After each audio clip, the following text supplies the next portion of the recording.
we're going in here for direct training. How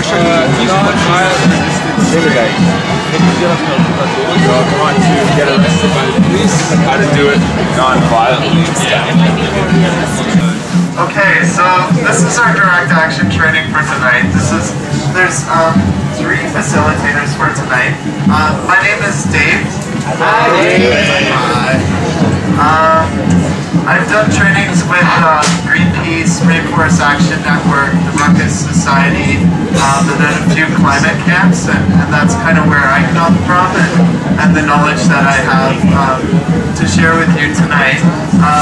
We have 2 other facilitators who will introduce themselves, and then I'm just going to give kind of a general overview, and then we're probably going to break the group off into probably 2 big groups, do some trainings, and then we'll all converge as one again and kind of carry out one last piece for the training. So expect a couple hours, if that's okay.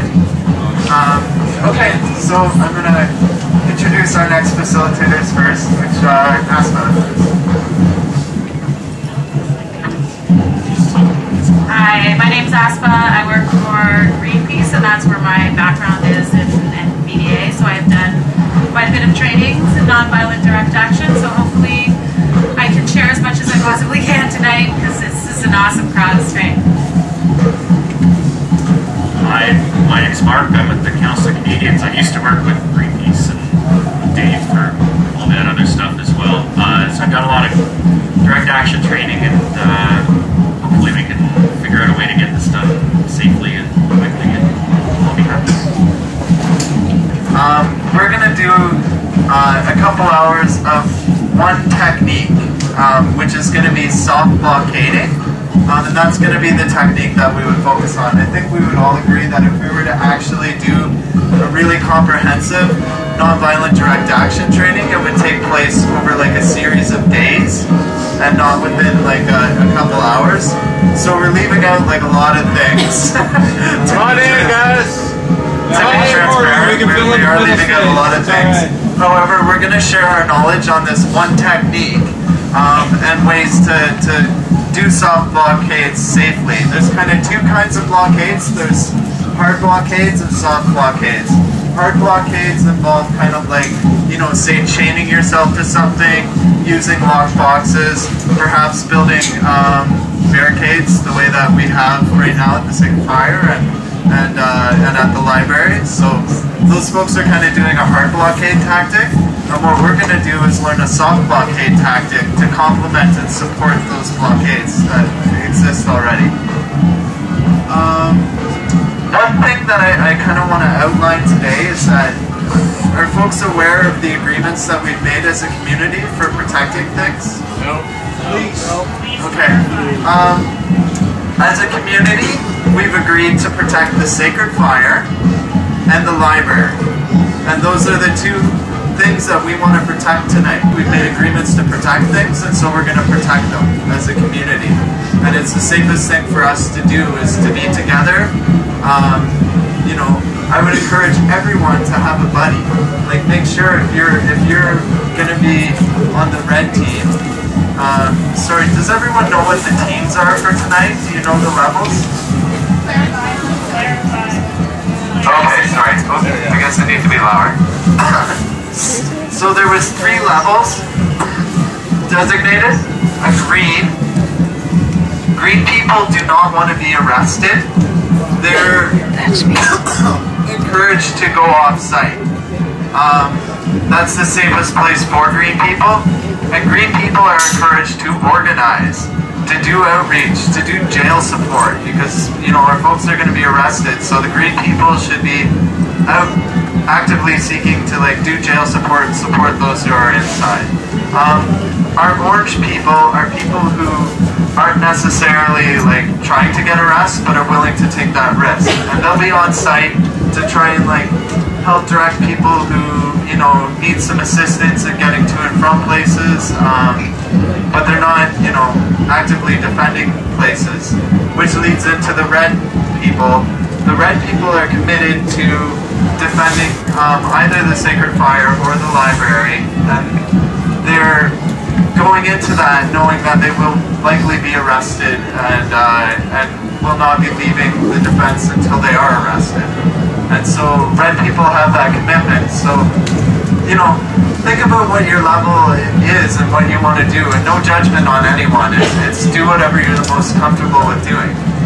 About how much risk of arrest, I guess, do I face if I just want to document what's going on instead of acting? If you're just here to document, you would probably be on orange. Like being on site is you're at risk of arrest, right? Anyone who's on site will be at risk of arrest. That's why we're encouraging folks who are to leave the site. Yeah, orange people will just kind of be around. Like, you're not necessarily like defending a space. People who are red are committed to defending a space and will be doing so. I'm gonna take just one or two more.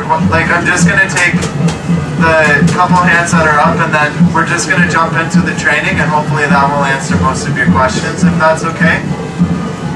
There will be a number of us clergy who will be in front of the church at those main doors at 11 o'clock in any event. There will also be clergy who are volunteering to be part of the red team as a first line of defense.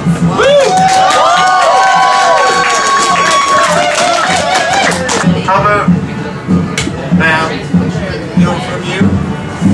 Over? Yeah. So everyone on this side is going to come with me. So let's just try and, you know, all get into the circle as much as we're able to. I'm gonna try and hop in the middle and just talk a lot for a second. Who here is rather strong? Who's kind of feeling like they're pretty strong right now? Okay, I'll volunteer. Okay, yeah. So this is part of our training. What I'm gonna... Can everyone kind of hear me? Yeah? Okay. This training on soft blockade, what we're gonna do is we're going to be physical. We're going to touch people, and we're going to apply pain compliance. We're gonna hurt you. We're gonna rough you up a little bit. The safe word is yurt, and there's absolutely no judgment on if you want to just step back and observe the process rather than engage. 1, 2, 3, 4, 5. Okay, so the police come over here. I'm gonna speak with the police, and we're gonna set our game plan.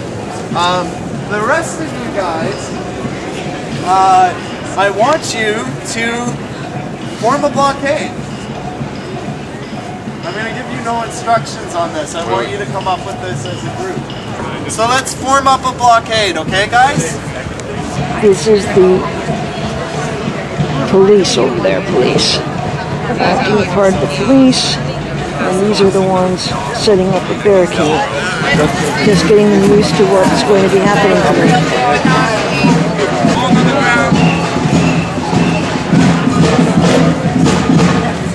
She's hanging tough, good for her.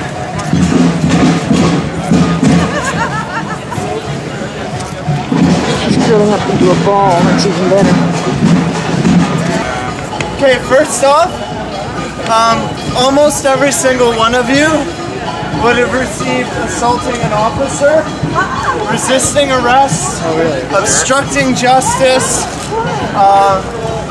because you all fought back.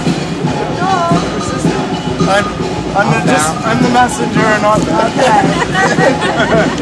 When you're resisting like this, like where you're actively struggling against, the cops are likely going to charge you with assaulting an officer, resisting arrest. Just to be transparent, that's what you can expect from stuff like that. The tactic of blockades is to buy time, right? It's to make the process a lot slower for the police to get us out, right? And so one of the things with doing very active resistance against the police is that it doesn't necessarily buy you more time. It's do your hands and everything. But what you'll have to do is when I come, let me do this. Let me do this. Let me do this. It's still gonna take me a while to like untangle you, and that's gonna buy you some time.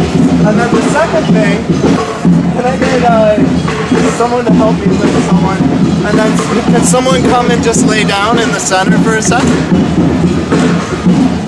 So I want you to go, she's gonna go stiff as a board, like be very, very stiff first.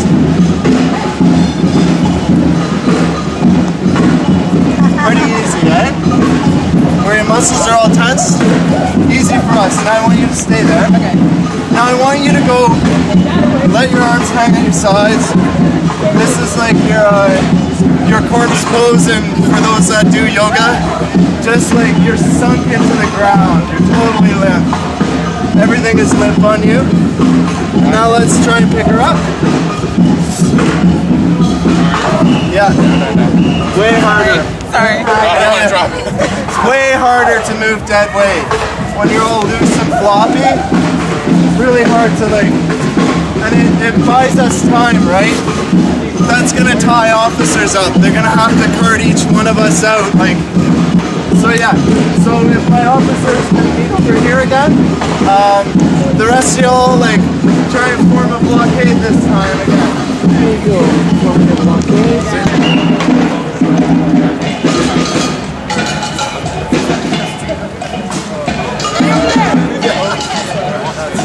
See, these guys are all being careful not to hurt them.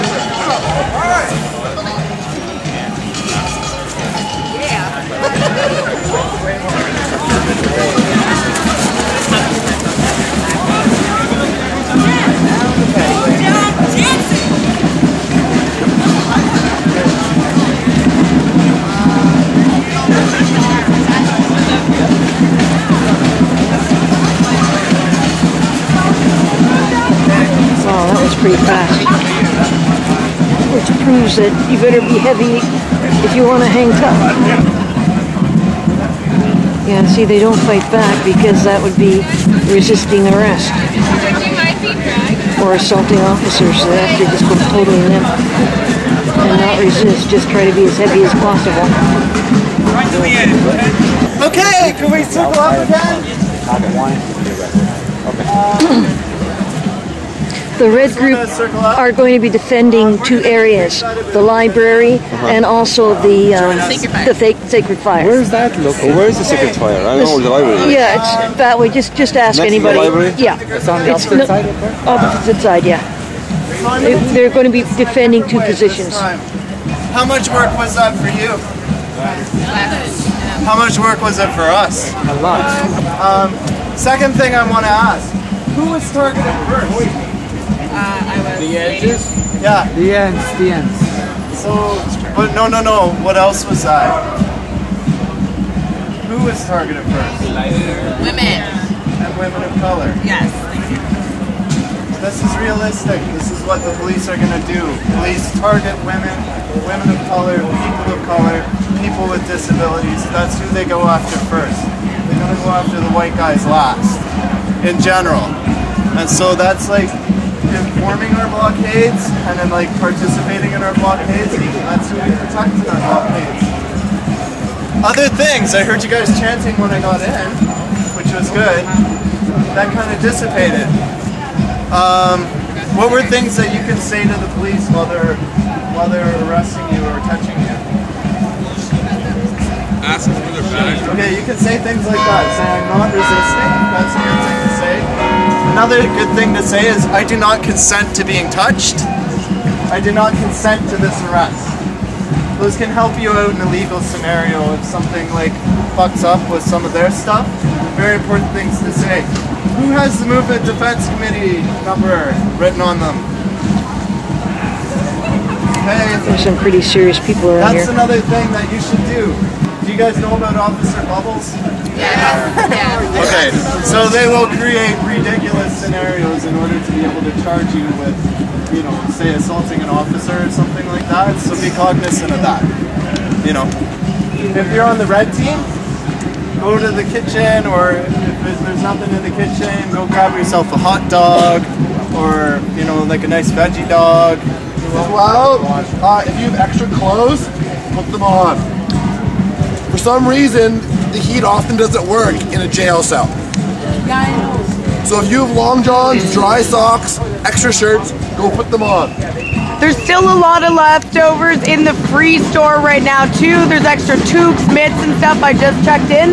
So if anybody really needs some stuff, might not be the top quality, but it's there.